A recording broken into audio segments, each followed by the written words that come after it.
আমি আল্লাহ সৃষ্টি করেছি মৃত্যু এবং জীবন। বুঝে থাকলে বলবেন, আমাদের জীবন এবং আমাদের মরণের মালিক একজন, তিনি কে? অনেকেই চুপ আছেন, একটু সবাই বলেন না, তিনি কে? আল্লাহ। একজন মানুষ যখন দুনিয়াতে আসে, দুনিয়াতে আসার সময় জীবন নিয়ে আসে। দুনিয়া থেকে এই মানুষটা যখন মাইনাস হয়ে পৃথিবী থেকে চলে যায়, পৃথিবী থেকে বিয়োগ হয়ে যায়, এই মানুষটার মাইনাস হওয়ার অন্যতম মাধ্যম হলো মরণ। অর্থাৎ পৃথিবীতে আসে জীবন নিয়ে, পৃথিবী থেকে চলে যায় মরণের মাধ্যমে। এই জীবন আর এই মরণের যেই খেলা, এই দুই খেলার মাঝখানে আল্লাহ তাআলা আমাদেরকে সামান্য কিছু হায়াত দিয়েছেন। কি জন্য? আল্লাহ বলেন, লিয়াবলুয়াকুম আইয়ুকুম আহসানু আমালা। কোন বান্দা ভালো আমল করে, কোন বান্দা জীবনটাকে হেলায় ফেলায় কেটে দেয়, আমি আল্লাহ এটা একটু পরীক্ষা করব। এটাই হলো আমাদের জীবন এবং হায়াতের মূল উৎস বা মূল টার্গেট, যে আল্লাহ আমাদেরকে হায়াত দিয়েছেন, এই হায়াতকে কে কাজে লাগাইলো আর কে কাজে লাগাইলো না, হায়াতকে নষ্ট করল।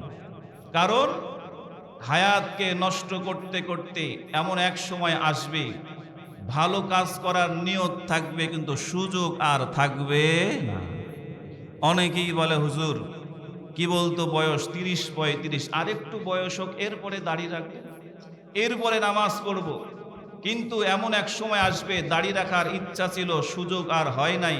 কারণ দাড়ি না রাখা অবস্থায় আল্লাহ সুবহানাহু ওয়া তাআলা আজরাইলের মাধ্যমে, মালাকুল মাউতের মাধ্যমে আপনার আমার হায়াতটা মুহূর্তের মধ্যেই নিয়ে নেওয়ার ক্ষমতা আল্লাহর আছে না নাই? যারা চুপ ছিলেন তারা মনে হয় নাইয়ের পক্ষে। আছে না নাই? আছে। আমার আল্লাহ বলেন, কুল্লু নাফসিন যায়িকাতুল মাউত। ও উম্মত, ও বান্দা বান্দি, দুনিয়াতে এসেছো, দুনিয়া থেকে যেতেই হবে। দুনিয়াতে এসেছো, দুনিয়ার জীবন স্বাদ আস্বাদন করতেছো, দুনিয়া থেকে মৃত্যুর মাধ্যমে আমাদের সবাইকে বিদায় নিতে হবে কি হবে না? পৃথিবীতে আসার একটা সিরিয়াল আছে, কি বলেন, আছে না নাই? দাদা আসে, বাবা আসে, নাতিপুতি, হবে বংশ পরম্পরায় আসে। কিন্তু পৃথিবী থেকে যাওয়ার কোনো সিরিয়াল আল্লাহ মেনটেন করে না। কখন কার ডাক কিভাবে চলে আসবে, কখন কার মৃত্যু কোন অবস্থাতে হবে, কোন হালতে হবে, কোন জায়গায় হবে, দুনিয়ার কোনো মানুষ জানেন না। একজন জানেন, তিনি কে? আল্লাহ ছাড়া কেউ জানে না। আল্লামা আশরাফ আলী থানভী রহমতুল্লাহি আলাইহি ঘটনা লিখেছেন, মনোযোগ দিয়ে শোনেন। সুলাইমান পয়গম্বর, যাকে আল্লাহ তাআলা পুরা দুনিয়ার বাদশাহী দিয়েছিলেন, পুরা দুনিয়া শাসন করেছে চারজন, দুইজন ছিল মুসলিম, দুইজন ছিল বেঈমান। দুইজন মুসলিমের মধ্যে একজন ছিল বাদশাহ জুলকারনাইন, আর একজন ছিলেন বাদশাহ সুলাইমান। তো বাদশাহ সুলাইমানকে আল্লাহ পুরা পৃথিবীর রাজত্ব দিয়েছিলেন, আকাশ বাতাস সব কিছু সুলাইমানের কথায় উঠতো আর বসতো। তো সুলাইমান পয়গম্বরের দরবারে একদিন মালাকুল মউত আজরাইল মানুষের সুরত ধরে নবী পয়গম্বরের কাছে এসেছেন। সুন্দর করে সামনে বসেছেন, কথা বলছেন। কথা বলার এক ফাঁকে শেষ হয়েছে, মালাকুল মউত কথা শেষ করে এবার তার গন্তব্যে তিনি চলে গেছেন। আশরাফ আলী থানভী রহমতুল্লাহি আলাইহি লিখেন, মালাকুল মউত আজরাইল চলে যাওয়ার পরে সুলাইমান পয়গম্বরের দরবারে এক মন্ত্রী ছিল। মন্ত্রী এসে সুলাইমান পয়গম্বরকে বলে, পয়গম্বর আমাকে বাঁচান। পয়গম্বর বলে, তোমার কি হয়েছে, তোমাকে কি থেকে বাঁচাবো, কি সমস্যা? বলে, পয়গম্বর আমাকে বাঁচান, আমি আর এখানে থাকতে চাই না। বলে, কেন থাকবা না, যাবা কই? বলে, আমি আর এই ফিলিস্তিনে থাকবো না, আমার এই হিন্দ নামক সেই হিন্দুস্তানে পাঠায় দেন। বলে, কেন? বলে, আপনার কাছে যেই ব্যক্তিটা এসেছিল ওই ব্যক্তিটা কে? বলে, ওই ব্যক্তিটা তো হলো মালাকুল মউত আজরাইল। বলে আজরাইল এসেছে, 4টা কাজ করেছে, 3টা কাজ ভালো, 1টা কাজ খারাপ। কয়টা ভালো কয়টা খারাপ? 3টা ভালো 1টা খারাপ। সুলাইমান পয়গম্বর বলে 3টা ভালো কাজ কি? বলে মালাকুল মউত আজরাইল আপনার দরবারে এসেছে, মানুষের সুরত ধরে ভালো কাজ করেছে। আপনার সামনাসামনি বসেছে, ভালো কাজ করেছে। আপনার সাথে সুন্দর করে কথা বলে চলে গেছে, ভালো কাজ করেছে। বলে খারাপ কি? বলে আপনার সাথে যখন বসে বসে কথা বলছিল, মাঝে মধ্যে আর চোখ করে আমার দিকে খালি তাকায় আর তাকায়। বলে এই কাজটা খুব খারাপ করেছে। বলে তাহলে?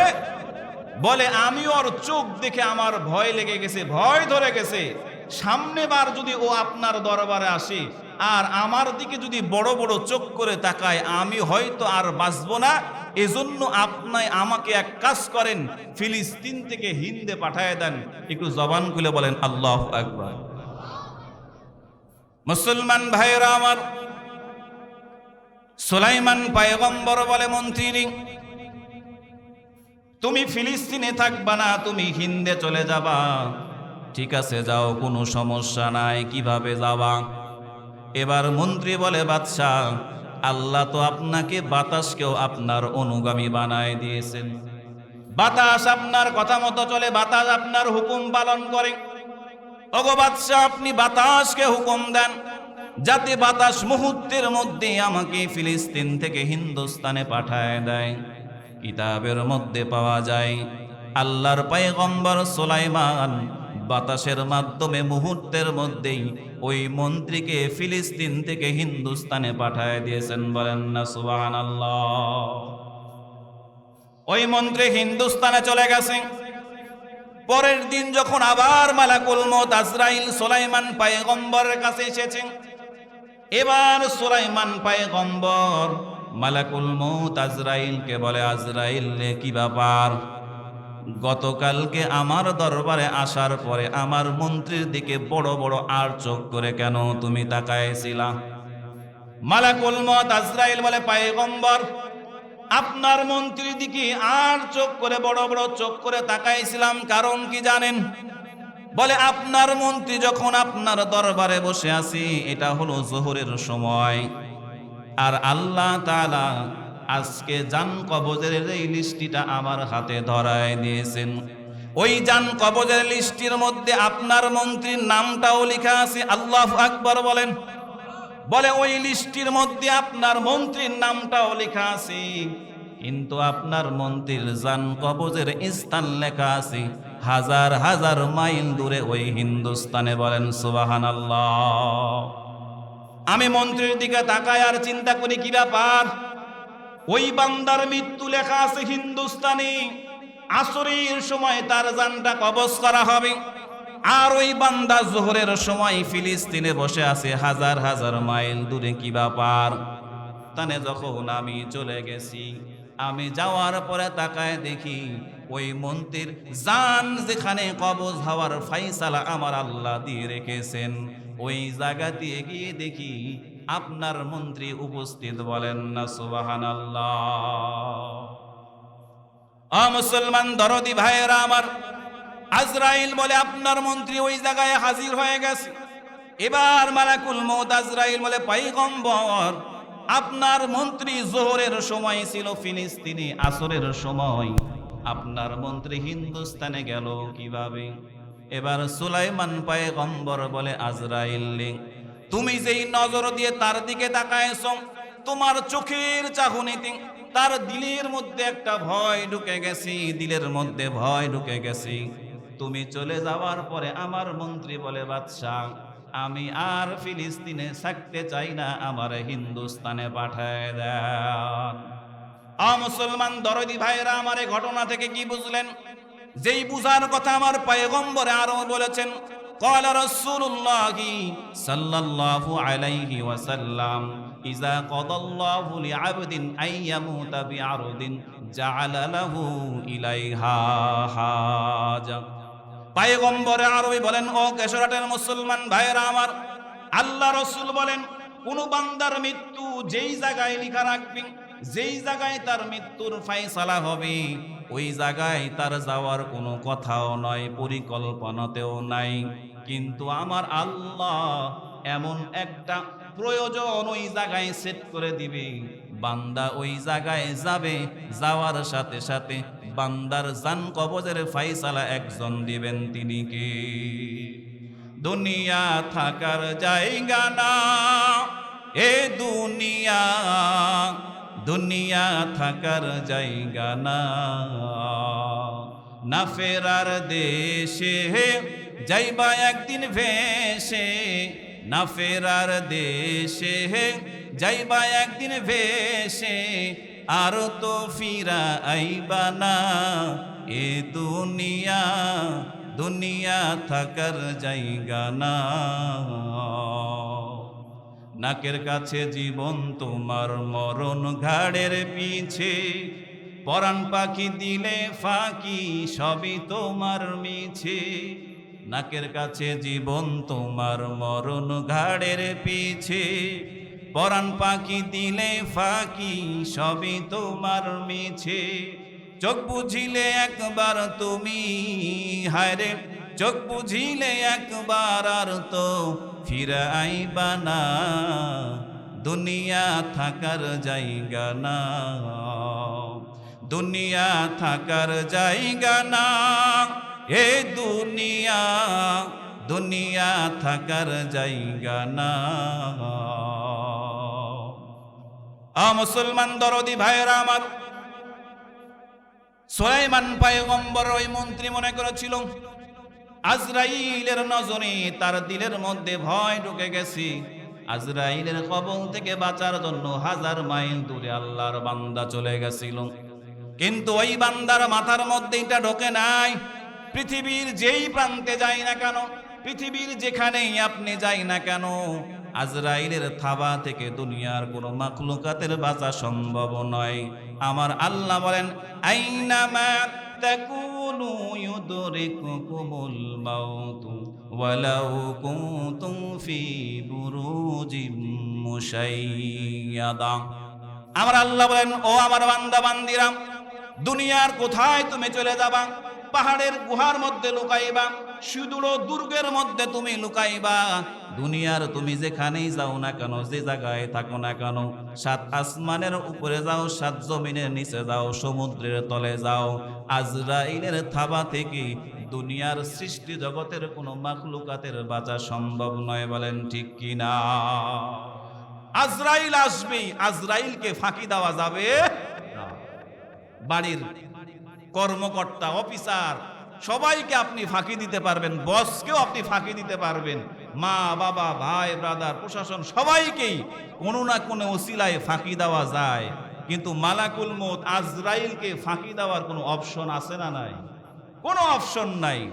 যখন আসবে, যখন আসবে কারো কোনো তোয়াক্কা করবে না। আজরাইল যখন আসবে, আজরাইলের আশাটা কেমন হবে?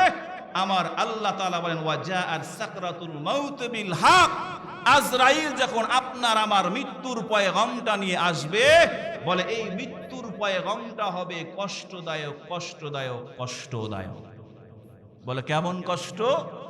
হাদিসের মধ্যে আল্লাহর রাসূল বলেন, একজন মানুষকে যদি 1000 তরবারি দিয়ে আঘাত করা হয়, ওই মানুষটার যেই পরিমাণ না কষ্ট হয়, আজরাইলের জান কবজের কষ্টটা তার থেকেও ভয়াবহ।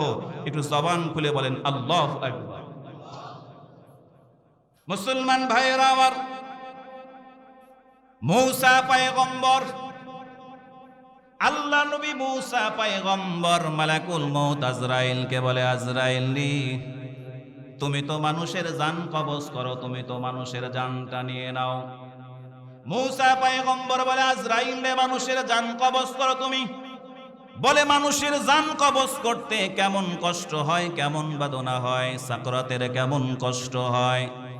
ওরে আজরাইল, আমি একটু মৃত্যুর যন্ত্রণার কষ্টটা আমি একটু বুঝতে চাই। মালাকুল মউত আজরাইল বলে, মূসা আপনি সহ্য করতে পারবেন না। বলে মৃত্যুর কষ্টটা হবে ভয়াবহ, মারাত্মক, আপনি সহ্য করতে পারবেন না, আপনি সেই কষ্ট ধারণ করতে পারবেন না। আল্লাহর পয়গম্বর মূসা বলে, আজরাইল, আমি একটু মৃত্যুর কষ্টটা অনুধাবন করতে চাই, বুঝতে চাই। এবার মালাকুল মউত আজরাইল যখন মূসা পয়গম্বরের জানটা যখন কবজ করলেন, জান কবজ করার পরে আবার যখন ফেরত দেওয়া হলো, মূসা পয়গম্বর জীবিত হয়ে গেলেন। এবার মালাকুল মউত আজরাইল জিজ্ঞেস করে, পয়গম্বর, মৃত্যুর কষ্টটা সহ্য করার, অনুধাবন করার জন্য আপনি আশা ব্যক্ত করেছিলেন। ওগো পয়গম্বর, বলেন তো এখন মৃত্যুর যন্ত্রটা আপনার কাছে কেমন লাগলো?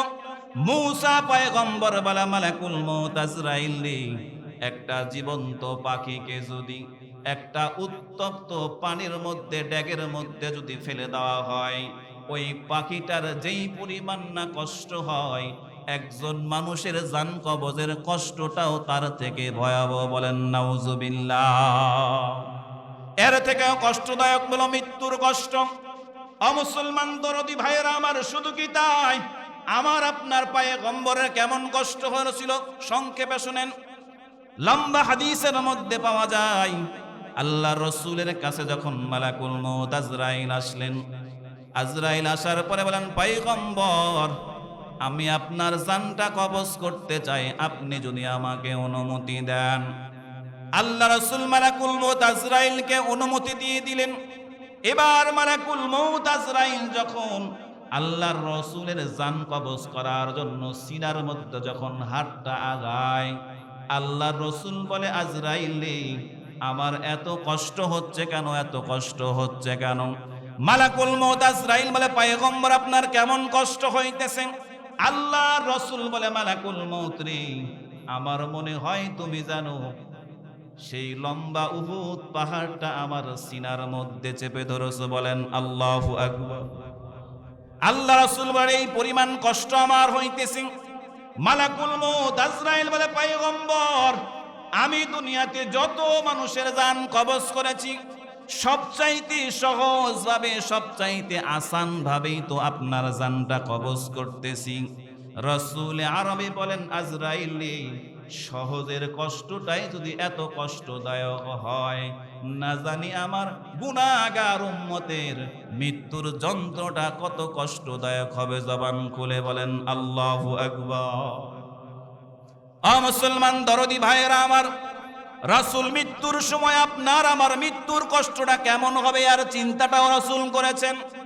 রাসূল বলেন, পয়গম্বর বলেন, ওরে আজরাইল, আমার যদি এত কষ্ট হয়, না জানি আমার গুনাহগার উম্মতের কেমন কষ্ট হবে, না জানি আমার বাকশাল কেশরাটের নারী পুরুষ যুবক যুবতীদের মৃত্যুর কষ্টটা কেমন হবে।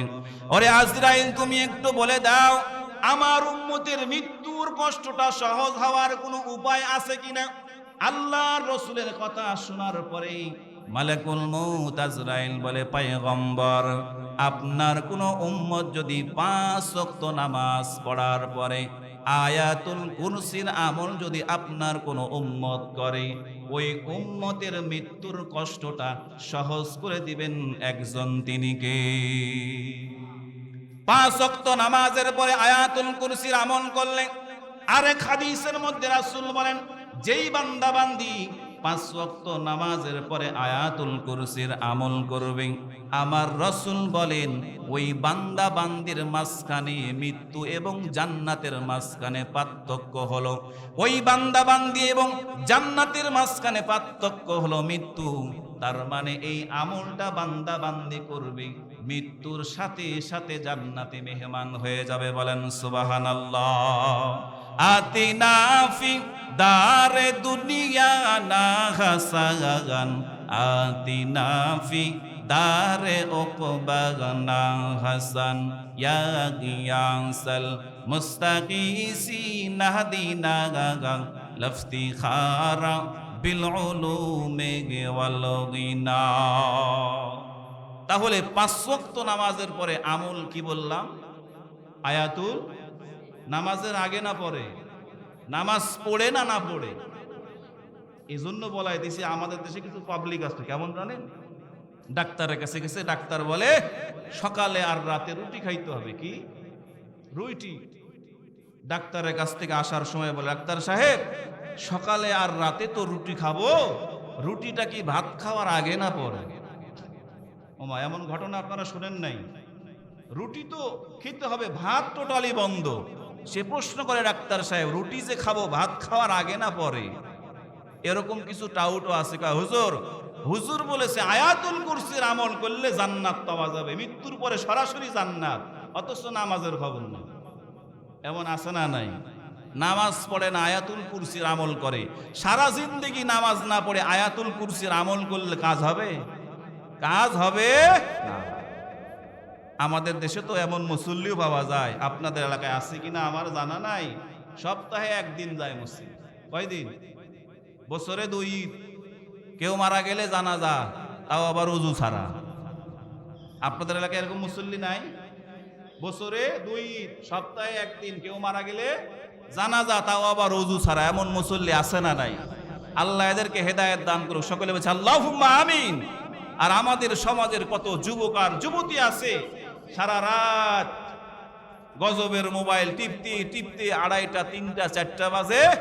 এই সময় জম্মের একটা ঘুম দেয়, ফজরের নামাজের খবর নাই, জোহরও গোল্লায়। এমন যুবতী আছে না নাই? এমন যুবক আছে না নাই? আছে, নামাজের খবর নাই। ও যুবক, ও যুবতী, এমন একদিন আসবে ফজরের নামাজ পড়েন নাই, জোহরের নামাজ পড়ার ইচ্ছা থাকলেও পড়তে পারবেন না।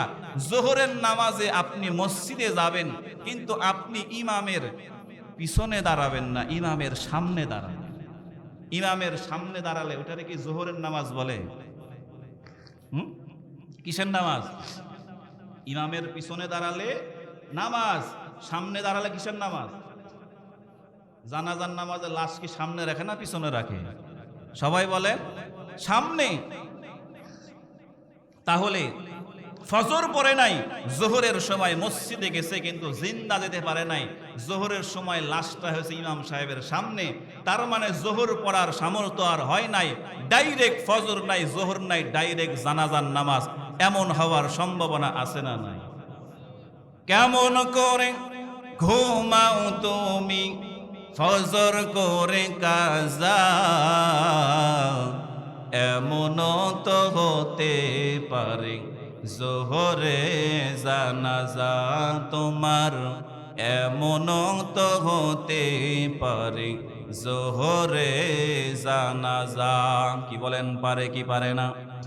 কেমন করে ঘুমাও তুমি, কেমন করে ঘুমাও তুমি ফজর করে কাজা, এমন তো হতে পারে জোহরে জানাজা তোমার, এমন তো হতে পারে জোহরে জানাজা। মুসলিম হয় না জন্ম নিলেই মুসলমানের ঘরে, কাফের মুমিন তফাৎটা হয় সালাতের উপরে, মানুষ নামাজের উপরে। এই জীবনে সালাত যেন, এই জীবনে নামাজ যেন না হয় তোমার কাজা, এমন তো হতে পারে জোহরে জানাজা তোমার, এমন তো হতে পারে জোহরে জানাজা।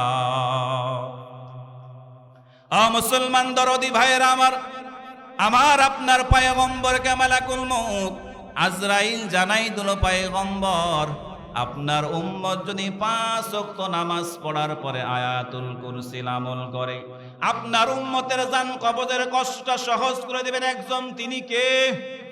জান কবজের কষ্টটা আমার আল্লাহ সহজ করে দিবেন। বলে জান কবজের কষ্টটা কেমন সহজ হবে? আল্লাহর রাসূল বলে ইন্নালিল মাউতি সাকরা, ও বান্দা বান্দি মৃত্যুর তো কষ্ট আছে, কষ্ট থাকবে, কিন্তু কোন বান্দা বান্দি মৃত্যুর কষ্ট বুঝতে পারবে আর কেউ বুঝতে পারবে না। কষ্ট সবারই হবে, কিন্তু কেউ বুঝতে পারবে আর কেউ বুঝতে পারবে না। উদাহরণ দিলে সহজ হবে। ছোট বালকারা আমাদের যখন মুসলমানি দেওয়া হয়েছিল, আপনাদের এলাকায় কি বলে? মুসলমানি না অন্য কিছু বলে? মুসলমানি, খাতনা। তো মুসলমানে যখন দেওয়া হয়, ছোট মানুষ আমাদেরকে লুঙ্গি টুঙ্গি খুলে সুন্দর করে একেবারে ওই যে ইনজিলটা বের করে ওস্তাদ কি এরকম খুসুর মুসুর করে না, চাকু নিয়ে বা ব্লেড নিয়ে কসত মসত করে, জিজ্ঞেস করে বাবা নানার বাড়ি কই, কয় বাক্সল, নানা কি করে, কয় রাজমিস্ত্রি, মামা কয়টা, উমুক মামি কয়টা, মামা মামিরা ভালোবাসে, এই করে সেই করতে করতে দিক দিয়ে কাটা সারবে। কি এরকম ঘটনা ঘটে নাই? পরে যখন ও তাকায় দেখে যে রক্ত বের হয়, পরে তাকায় দেখার পরে কান্না করে। তোর যে কাটছে ওই কাটার সময় কি আগের ওস্তাদরা অবশ করতো? কি বলেন, অবশ করতো? কোন রকম অবশ নাই, গল্পের মাঝেই কেটে সারা। এরকম মুফাসসিরে কেরাম এই উদাহরণটা দিয়ে জান কবজের কষ্টটা কেমন সহজ হবে, বলে জান কবজের কষ্টটা সবারই হবে, কেউ বুঝতে পারবে আর কেউ পারবে না। মুমিন বান্দারও জান কবজের কষ্ট হবে, কিন্তু মুমিন বান্দার জান কবজ করার সময় আমার আল্লাহ জান্নাত দেখাবে, বলে বান্দা এই যে জান্নাত, এই জান্নাতে তুমি যাইবা। বান্দা বান্দি বলো এই জান্নাতে আমি যাব, বলে হ্যাঁ এই যাব। এই হায়ের মধ্যে আল্লাহ তার জানটা কবজ করে ফেলবেন। জোরে বলেন সুবহানাল্লাহ।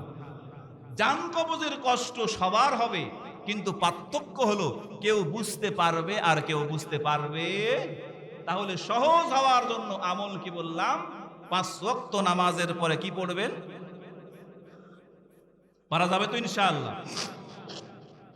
এখন আসেন, আমার আপনার মৃত্যুর পরে সবচাইতে গুরুত্বপূর্ণ যে বিষয়টা হলো আমার আপনার জানাজার নামাজ কে পড়াবে। জানাজার নামাজ 2 শ্রেণীর মানুষ পড়ে। 1 নম্বর, যদি ওই ব্যক্তির ছেলে সন্তান থাকে তো ছেলে সন্তান পড়ায়, আর যদি ছেলে সন্তান পড়ানোর মতো উপযুক্ত না হয় তখন মসজিদের ইমাম সাহেব বা আলেম ওলামা পড়ায়। ঠিক কিনা বলেন? নাকি ইঞ্জিনিয়ার ডাক্তারেরা পড়ায়? না। এখন আসেন আমরা কোন শ্রেণী? বলে আমাদের মাঝে এমন কিছু হতভাগা কপাল পোড়া আমরা আছি, আল্লাহ আপনাকে আমাকে 2টা 3টা 4টা 5টা ছেলে সন্তান দিয়েছে, কিন্তু একজন সন্তানও আমার আপনার সামনে দাঁড়াইয়া জানাজার নামাজ পড়ানোর মতো ক্ষমতা রাখে না। এমন সন্তান আমাদের সমাজে আছে না নাই? 5টা ছেলে 3টা ছেলে মারা যাওয়ার পরে মায়ের লাশটা সামনে রেখে সন্তান জানাজার নামাজ পড়াইতে পারে না, এমন ছেলে সন্তান আমাদের দেশে আছে না নাই? এই যে কয়েকদিন আগের ঘটনা, সম্ভবত 13 তারিখে আমার গমস্তাপুর মাহফিল ছিল। মাহফিলের এক পর্যায়ে অতিথিদের এক বক্তব্য, জামাত ইসলামের এক অতিথি এসে বক্তব্য দিলেন। বক্তব্য দেওয়ার ফাঁকে উনি একটা ছোট্ট করে গল্প তুললেন আমার সামনে। হুজুর, গতকালকে আমি এক জানাজার নামাজে গেছি। জানাজার নামাজে যাওয়ার পরে যেই ব্যক্তির জানাজা, তিনি আমার বন্ধুর বাবা। আমার বন্ধু ইঞ্জিনিয়ার, আমিও একজন ইঞ্জিনিয়ার। বলে জানাজার নামাজে যাওয়ার পরে সবাই লাইনে দাঁড়িয়ে গেছে জানাজার নামাজ কে পড়াবে। ওই ইঞ্জিনিয়ার সাহেব ইমাম সাহেবকে বলে, হুজুর আমার বাবার জানাজার নামাজটা আমি পড়াবো। তো হুজুর বলে, এটা তো সৌভাগ্যের বিষয়, আপনার জানাজার নামাজ, আপনার বাবার জানাজা আপনি পড়াবেন, এটা তো আপনার বাবার জন্য সৌভাগ্য, আপনার জন্য সৌভাগ্য, পড়ান। জানাজার নামাজ পড়ানোর জন্য সামনে গেছে। ওই ভাই আমাকে গল্প করে, হুজুর 2 থেকে 2.5 মিনিট দাঁড়ানোর পরে ওই ব্যক্তি জানাজার নামাজের নিয়তটা ছেড়ে দিয়েছে। নিয়ত ছেড়ে দিয়ে বলে, হুজুর আমার বাবার জানাজার নামাজ আমি পড়াতে পারবো না, ইউটিউব দেখে জানাজার নামাজ পড়ানোটা শিখে আসছিলাম, কিন্তু নামাজে দাঁড়ানোর পরে সব ভুলে গেছি। এমন সন্তান আমাদের সমাজে আছে না নাই? মুসলমান দরদি ভাইয়েরা আমার, এবার ওই মেহমান বলে, হুজুর আমার বন্ধু জানাজার নামাজের নিয়তটা ছেড়ে দিল। চোখের মধ্যে পানি, কান্না করে আর আফসোস করে, বলে হায় হায়, বাবা আমাকে এত লক্ষ লক্ষ টাকা খরচ করে পড়াশোনা করাইছি, ইঞ্জিনিয়ার বানাইছি, এত টাকা আমার পিছনে ইনভেস্ট করেছে, খরচ করেছি, যেই বাবা আমার জন্য এত সম্পদ রেখে চলে গেছি, অথচ শেষ বিদায়ের নামাজটা আমি জানাজার নামাজটা, আমার বাবার জানাজার নামাজটা আমি পড়াইতে পারলাম না। এই বলে ওই ইঞ্জিনিয়ার কান্না করে শেষ পর্যায়ে ইমাম সাহেব জানাজার নামাজটা পড়ায় দিয়েছে। এবার ওই মেহমান বলে, হুজুর এমন সন্তান দুনিয়াতে রেখে কি লাভ হবে যে সন্তান বাবার জানাজার নামাজটা পড়াইতে পারে না। অকলিজার টুকরা মুরব্বী বাবা জানেরা আমার, আম্মা জানেরা আমার, আপনি কি চান না আপনার সন্তান আপনার জানাজার নামাজটা পড়াক? আপনি কি চান না আপনার সন্তান আপনার জানাজার সামনে যখন দাঁড়াবে, সন্তান যখন চোখের পানি ফেলে কান্না করবে? আমার রাসূল বলেন, সন্তান যখন মা বাবার জানাজার নাশের সামনে দাঁড়াইয়া চোখের পানি ফেলে কান্না করবে, সন্তানের পানি বের হবে, আমার আল্লাহ ওই মা বাবার জিন্দেগির সব গুনাহগুলো মাফ করে দিয়ে বলেন সুবহানাল্লাহ। আমারও জানাজা পড়াইবে যেহি জন, সে যেন হয় গো আপনজন। আমারও জানাজা পড়াইবে যেহি জন, সে যেন হয় গো আপনজন। সকালে বা বিকেলে, দুপুর কিংবা রাহিতে, সকালে বা বিকেলে, দুপুর কিংবা রাইতে, মাইক দিয়া বইল আমার বন্ধু স্বজন। আমারও জানাজা পড়াইবে যেহি জন, সে যেন হয় গো আপনজন। বাবার পাশে দিও কবর করিয়ে মিনতি, মনের কোণে রাইখো তোমরা রেখে যাওয়া স্মৃতি।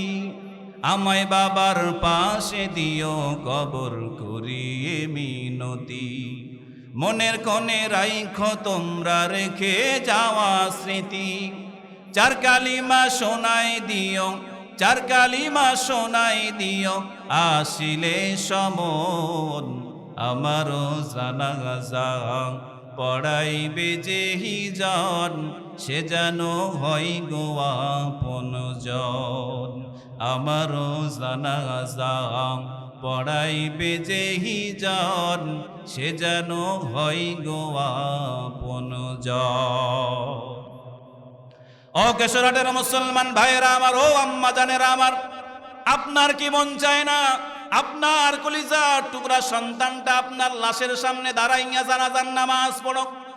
আজকে আপনার সন্তানটা যদি মাদ্রাসায় পড়ে হাফেজ হয়, আলেম হয়, ওই সন্তান যখন আপনার লাশের সামনে দাঁড়াইয়া রব্বির হামহুমা কামা রব্বায়ানি সগীরা বলে দোয়া করবে, আমার রাসূল ঘোষণা দেয় সন্তানের জবানের দোয়া বিনা পর্দায় আমার আল্লাহ কবুল করিয়া নেয়।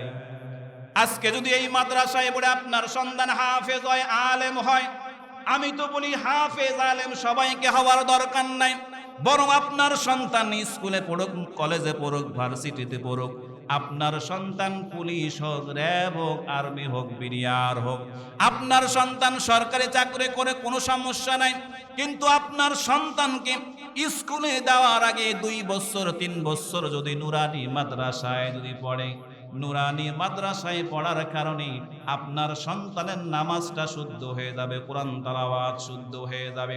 আপনার সন্তান জানাজার নামাজটা কিভাবে পড়াইতে হয়, আপনার সন্তানটা আপনার জানাজার নামাজ পড়ানোর ট্রেনিংটাও মাদ্রাসায় পেয়ে যাবে। এরপরে যখন সন্তানকে আপনি স্কুল কলেজে পড়াইবেন, দেখবেন এই সন্তান পুলিশ হবে, কোনোদিন কিন্তু সুদখোর পুলিশ হবে না। বলেন ঠিক কিনা? অনেক পুলিশ দেখেছি আদবওয়ালা পুলিশ। আমার সঙ্গে গমস্তাপুর থানার এক অফিসারের ভালো সম্পর্ক আছে, ওই এলাকায় গেলে সে হাজির হয়ে যায়, সুন্দর দাঁড়িয়ে আছে। আমি বলি, মিজান ভাই আপনি এত ভালো মানুষ, পুলিশের চাকরি করেন, আলেম ওলামাকে মহব্বত করেন, এত সম্মান করেন, কারণ কি? কারণ কি?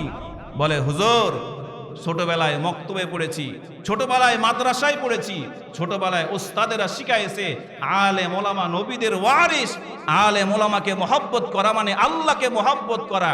এজন্য চেষ্টা করি আলেম ওলামাকে মহব্বত করি, নামাজ ঠিকমতো পড়ি, কোরআন তেলাওয়াত করি, মানুষের সঙ্গে ভালো আচরণ, ভালো ব্যবহার করি। কোথা থেকে পেয়েছি? বলে, ছোটকালে স্কুলে যাওয়ার আগে আব্বা আম্মা 2-1 বছর নুরানি মাদ্রাসার মক্তবে নাজারাখানায় পড়াইছিল, ওই এলেমগুলো এখনো আছে, আর ওই এলেম মতো বাকি জীবনটা চালানোর ফিকির করে জোরে বলেন সুবহানাল্লাহ। এজন্য ভাই আলেম না বানান সমস্যা নাই, হাফেজ না বানান, মাদ্রাসায় না পড়ান, কমপক্ষে স্কুল কলেজে ইসলামের যে ভিত মৌলিক জ্ঞানটা নুরানি থেকে পেয়ে গেলে ওই সন্তান যখন সংসদ ভবনে যাবে ওই সন্তান ঘোষণা দিবে সুদ খাওয়া হারাম, সুদের পক্ষে আমরা নাই। এমন সন্তান বাংলাদেশে আছে না নাই? কোন সন্তান? যেই সন্তানের মা বাবাগুলো সচেতন। এজন্য আপনারাও যদি চান যে আমার সন্তান আমার জানাজার নামাজ পড়াবে, তো ওই সন্তানকে হয় আলেম বানাইতে হবে, হাফেজ বানাইতে হবে, না হলে কমপক্ষে নুরানি মাদ্রাসায় 2-1 বছর যদি পড়ান, দেখবেন ওই সন্তান আদবওয়ালা সন্তান হবে। আল্লাহ তাআলা আমাদের সবাইকে তৌফিক দান। সকলে বলছে আল্লাহুম্মা আমিন। মুসলমান দরদি ভাইয়েরা আমার, এরপরে আসুন আমার আপনার জানাজা সম্পন্ন হওয়ার পরে আপনার আমার ঠিকানা হবে, আপনার আমার আসল বাড়ি হবে অন্ধকার কবরস্থান। আমার আপনার চিরনিদ্রার শায়িত হওয়ার জায়গা হবে অন্ধকার কবরস্থান। আপনাকে আমাকে বাঁশঝাড়ের পাশে, আপনাকে আমাকে গহীন নির্জন জায়গার মধ্যে কবর খনন করে আপনাকে আমাকে ওই 3.5 হাত মাটির মধ্যে রেখে আসবে। আমার আপনার পয়গম্বরে আরবি বলেন, উম্মতের দলের আরে আমি পয়গম্বর মিরাজের সময় জাহান্নামের 7 স্তরের আযাব আমি পয়গম্বর সচক্ষে দেখেছি। রাসূল বলেন, কিন্তু কবরের মতো ভয়ঙ্কর আযাব আমি পয়গম্বর দেখি নাই। রাসূল আরবি আরো বলেন, ও পয়গম্বর আরো বলেন, ও কেশরাটের মুসলমান ভাইয়েরা আমার, রাসূল আরবি বলেন, দুনিয়ার কোন মানুষ যদি অন্ধকার কবরের আযাবকে সচক্ষে দেখতে পারত, আমার রাসূল বলেন ওই বান্দা কবরের আযাবকে দেখার সাথে সাথে ওই জায়গাতেই কলিজা ফেটে মারা যাইত। বলেন নাউজুবিল্লাহ। 6 দিন পরে নখ খসে যাবে, 9 দিন পরে চুল, কবর গাগিন সামানো নীতি কইরো না কেউ ভুল। কবর জায়গা ভালো নয়, আমল দিয়ে কবর গৃহ সাজিয়ে নিতে হয়। কবর জায়গা ভালো নয়, আমল দিয়ে কবর গৃহ সাজিয়ে নিতে হয়। ও কলিজার টুকরা আম্মা জানেরা আমার, ও যুবতী বোনেরা আমার, কবরের আযাবের ব্যাপারে পয়গম্বর উম্মতকে মারাত্মকভাবে সতর্ক করেছেন। রাসূল আরবি বলেন, ক্বালা রাসূলুল্লাহি সাল্লাল্লাহু আলাইহি ওয়াসাল্লাম, আল কবরু রাউযাতুম মিন রিয়াজিল জান্নাহ আও হুফরাতুম মিন হুফারিন নার। কবরের ব্যাপারে পয়গম্বর আরবি তার সাহাবায়ে কেরামদেরকে সতর্ক করেছেন। এজন্য হাদিসের মধ্যে পাওয়া যায়, সাহাবায়ে কেরাম জাহান্নামের বয়ান শুনলে যে পরিমাণ না কান্না করত। সাহাবায়ে কেরামের সামনে যদি কবরের আলোচনা করা হইতো, হাদিসের মধ্যে পাওয়া যায় সাহাবায়ে কেরাম কবরের আলোচনা শোনার পরে নিজেকে আর কন্ট্রোল করতে পারতো না। কারণ রাসূল বলেছেন জাহান্নামের আযাব থেকেও ভয়ঙ্কর হবে কবরের আযাব।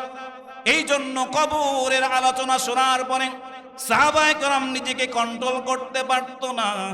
এমনকি যেই সাহাবায়ে কেরামগুলো জান্নাতের টিকিট প্রাপ্ত হয়ে গেছিলেন, 10 জন জান্নাতি সাহাবী, যেই সাহাবীগুলোকে আমার আল্লাহ দুনিয়াতে জান্নাত কনফার্ম করে দিয়েছেন, জবান খুলে বলেন সুবহানাল্লাহ।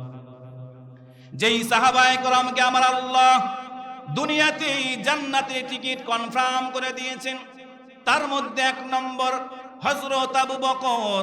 বলে আবু বকর কেমন সাহাবী, কেমন সাহাবী? বলে আবু বকরের 1 রাতের আমল যদি 1 পাল্লায় রাখা হয়, সারা দুনিয়ার উম্মতের আমলনামা যদি 1 পাল্লায় রাখা হয়, আমার রাসূল বলেন আবু বকরের 1 রাতের আমলের পাল্লাটা ভারী হবে। বলে সুবহানাল্লাহ।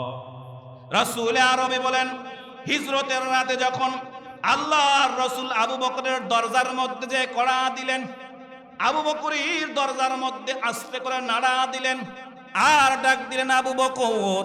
হাদিসের বর্ণনায় পাওয়া যায় আবু বকরের দরজার মধ্যে নাড়া দেওয়ার সাথে সাথে আবু বকর দরজা খুলে বলতেছে লাব্বাইকা ইয়া রাসূলুল্লাহ ইয়া হাবিবাল্লাহ।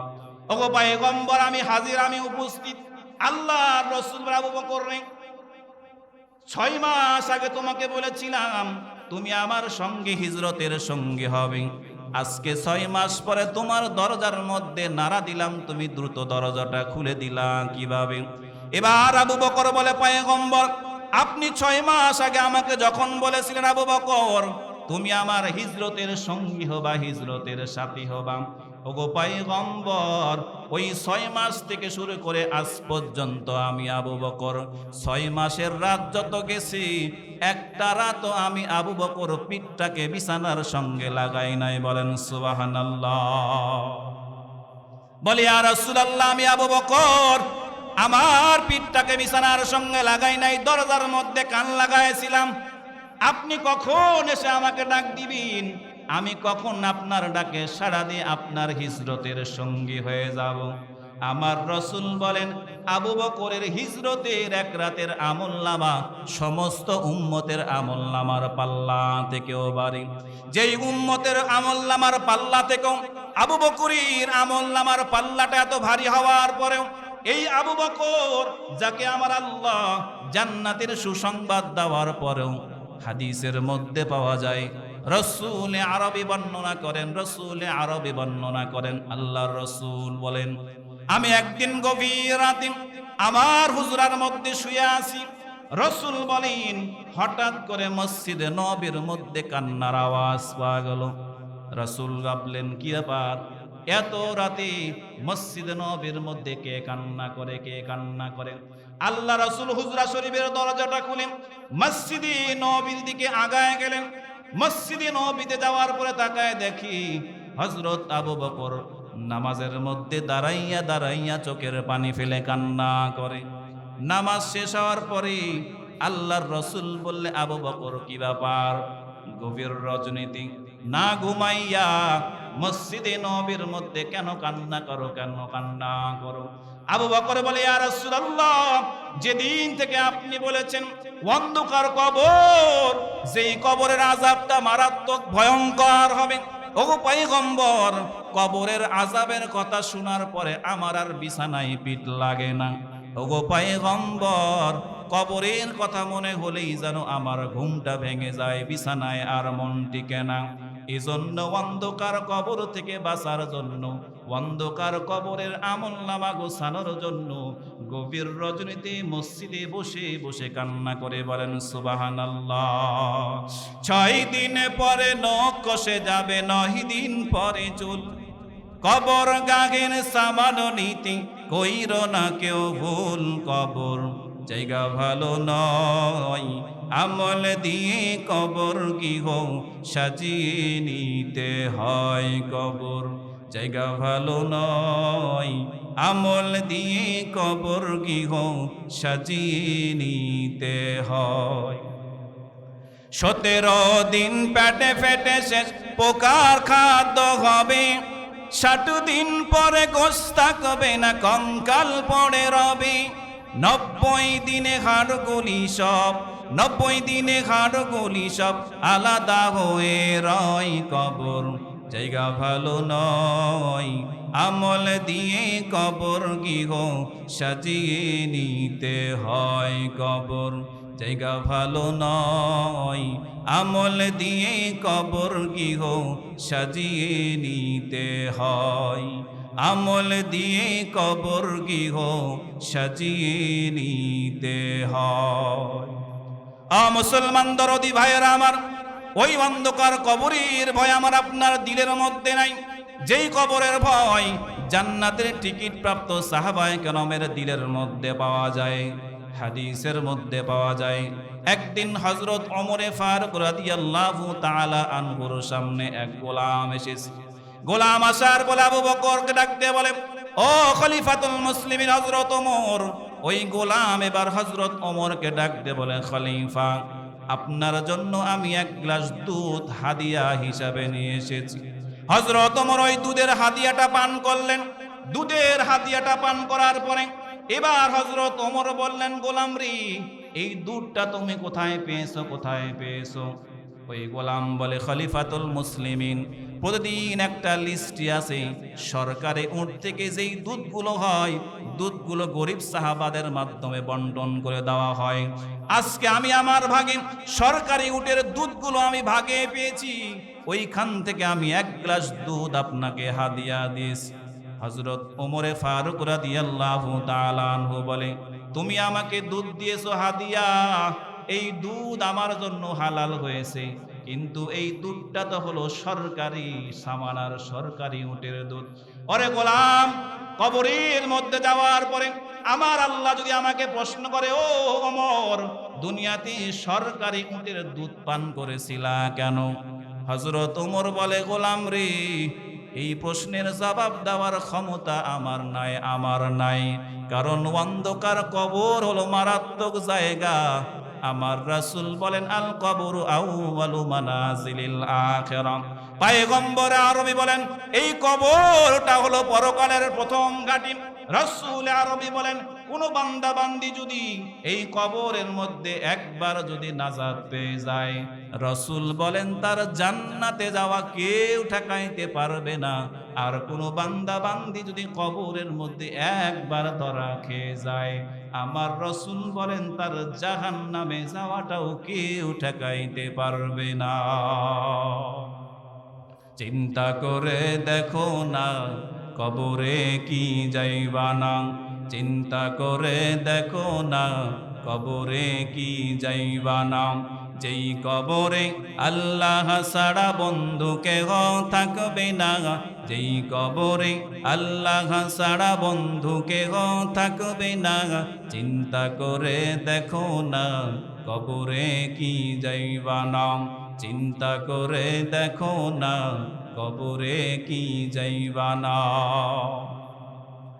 এ দুনিয়ায় সবই পর, কবর যে তোর আসল ঘর।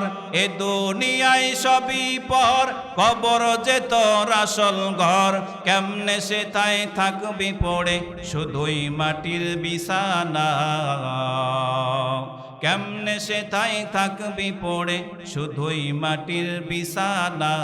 চিন্তা করে দেখো না, কবরে কি যাইবা না।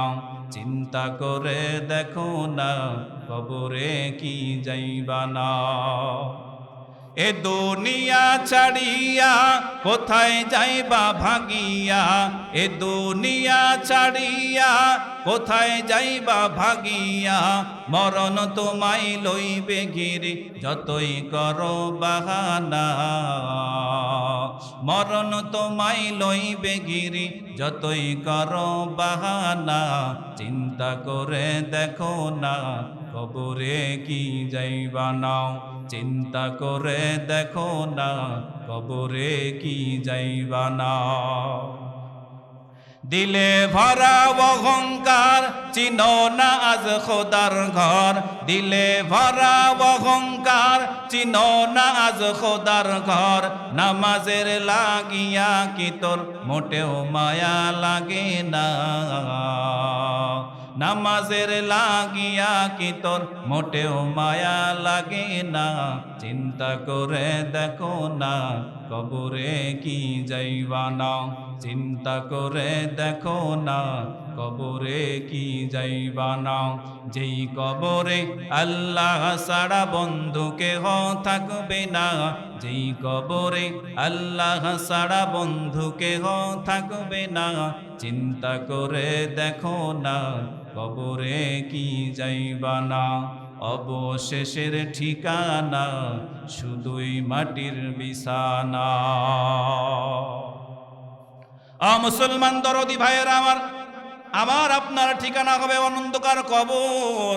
যেই কবরের মধ্যে ঈমান আর আমল ছাড়া কিছুই যাবে না, কিছুই যাবে না। এই জন্য পয়গম্বর আরবি বলেন, ক্বালা রাসূলুল্লাহি সাল্লাল্লাহু আলাইহি ওয়াসাল্লাম, আল কাইয়িসু মান দানা নাফসাহু ওয়া আমিলা লিমা বা'দাল মাউত ওয়াল আজিজু মান আতবা'a নাফসাহু হাওয়াহা ওয়া তামান্না আলাল্লাহ। রাসূল বলেন, যারা দুনিয়ার হায়াত পাওয়ার পরে অন্ধকার কবরকে আমলনামা দিয়ে সাজায়। আল্লাহর রাসূল বলেন, যারা দুনিয়ার হায়াত পাওয়ার পরে 5 ওয়াক্ত নামাজ ঠিক মতো আদায় করে, রমজান মাসে রোজা রাখি, মা বাবার খেদমত করে, পর্দা করে, সতীত্বের হেফাজত করে, হালাল হারাম মানিয়া চলে, আমার রাসূল বলেন এরাই হলো সবচাইতে বড় বুদ্ধিমান, বড় বুদ্ধিমান। পক্ষান্তরে রাসূল বলেন যারা দুনিয়ার হায়াত পাওয়ার পরে অন্ধকার কবরের কথা ভুলে যায়, নামাজের খবর নাই, রোজার খবর নাই, দান সদকার খবর নাই, মা বাবার খেদমতের খবর নাই, আমার রাসূল বলেন এরাই হলো সবচাইতে বড় বোকা। আপনারা কি বুদ্ধিমান হবেন না বোকা হবেন? কি বলেন, বুদ্ধিমান না বোকা? বুদ্ধিমান তারা যারা দুনিয়াতে থেকে পরকাল সাজায়, আর বোকা তারা যারা দুনিয়ায় থেকে পরকাল কি করে, ভুলে যায়। তো আপনারা বুদ্ধিমান হবেন না বোকা হবেন? সবাই বলেন বুদ্ধিমান না বোকা? অনেকে এখনো চুপ আছে, খুব টাউট এগুলা, বুঝছেন? কেমন টাউট জানেন? ওই যে ঘটনা পাওয়া যায়, 2 বন্ধু রাস্তায় মারামারি লাগছে, একজন কয় দল-লিন ঠিক, আরেকজন কয় জল-লিন ঠিক। এখন রাস্তা দিয়ে আরেকজন হেঁটে যায়, এই দিগায় ডাক দিছে, তো বলতো দল-লিন ঠিক না জল-লিন ঠিক? এখন ও চিন্তা করে, দল-লিন কইলে জল-লিন আলা ফিরাইব, জল-লিন কইলে দল-লিন আলা ফিরাইব, যেটাই কই মায়ের আছে না নাই। এখন কিছুক্ষণ চুপ থাকার পরে বলে, ভাই আমি তো দল-লিনও নয় জল-লিনও নই। কি কস তুই? দল-লিনও নয় জল-লিনও নয়, যে কোনো একটা তো হবে, কারণ সূরা ফাতিহা যদি পড়ে শেষে গিয়ে তো দল-লিন আর জল-লিন যে কোনো একটা তো বলতে হবে। ও কয় না আমি দল-লিনও নয় জল-লিনও নয়। কয় কেমনি? কয় ভাই আসলে তো আমি নামাজই পড়ি না। কি পড়ে না? নামাজ পড়লে না দল-লিন জল-লিন লাগবে, ও নামাজই পড়ে না। এরকম কিছু টাউট আছে এখানে, কয় বুদ্ধিমান না বোকা? কিছু কয় বুদ্ধিমান, কেউ আছে মনে মনে কয় বোকা, আর কেউ চুপ আছে, হুজুর আমরা কোন দিকেই নাই। আছে না নাই? আবার বুঝে থাকলে বলেন বুদ্ধিমান হব না বোকা? বুদ্ধিমান তারা যারা দুনিয়াতে থাকা অবস্থায় দুনিয়ার সম্পদ দিয়ে পরকাল সাজায়, আর বোকা তারা যারা দুনিয়ার সম্পদ দিয়ে দুনিয়া কামাইতে কামাইতে শেষ, পরকালের জন্য কিছু গোছাই নাই। রাসূল বলেন তারা হলো সবচাইতে বড় বোকা। আমরা ইনশাআল্লাহ বুদ্ধিমান হব, রাজি আছি তো ইনশাআল্লাহ?